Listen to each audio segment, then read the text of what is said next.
اب اس میں جس کو ہم زیر زبر کہتے ہیں یا فتح ضمہ کسرہ کہتے ہیں، تو اس میں ہمارے یہاں پر جو لکھا جاتا ہے وہ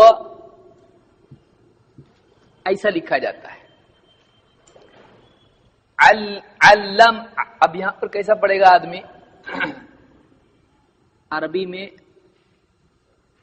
یہاں پر ہمارے یہاں جو لکھتے ہیں وہ نیچے لکھتے ہیں علمنی، لیکن جو ہمارے نوٹس ہیں اگر آپ اس میں دیکھیں تو ایسا ہوگا.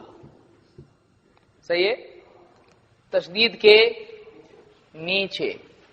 اور اگر اس کو آپ لکھنا ہے آپ کو علمنی، اب دونوں کے معنی الگ ہوتے ہیں، وہ بھی سمجھ لیجئے.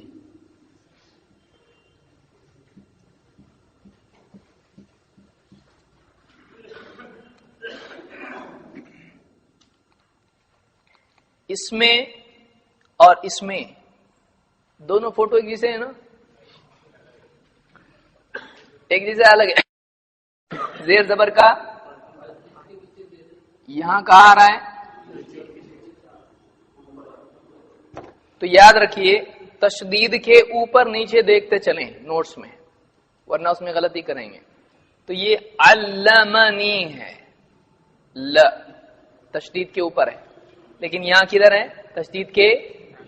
تو اس کو کیسا پڑھیں گے؟ علمنی، علمنی. ورنہ کوئی سمجھے گا غلط لکھے ہے، اس کو صحیح کر دے گا، صحیح ہو، لیکن تشدید کے کدھر ہے؟ وہ نیچے ہے.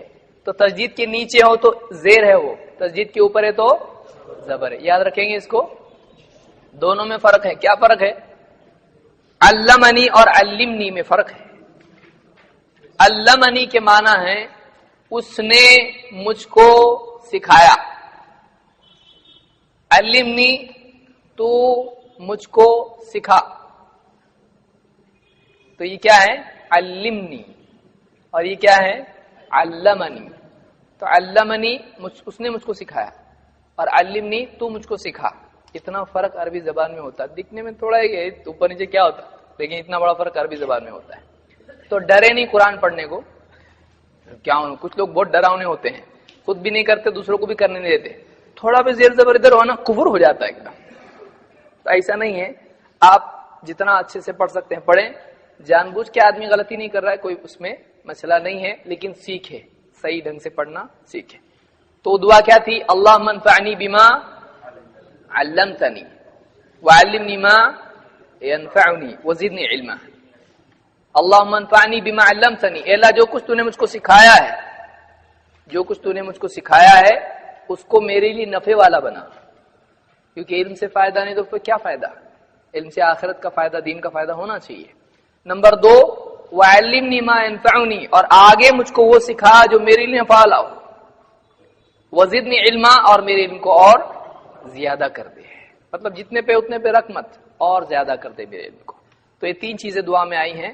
انشاءاللہ اس سے آگے کی چیزیں اگلے درس میں ہم دیکھیں گے، جو علم، اہل علم کی فضیلت اور علم نہیں حاصل کرنے کی برائی. اس کے بعد ہم صحیح عقیدے کی اہمیت پر جائیں گے. سبحان اللہ بحمدہ، سبحانک اللہم وبحمدک، اشہد ان لا الہ الا انت.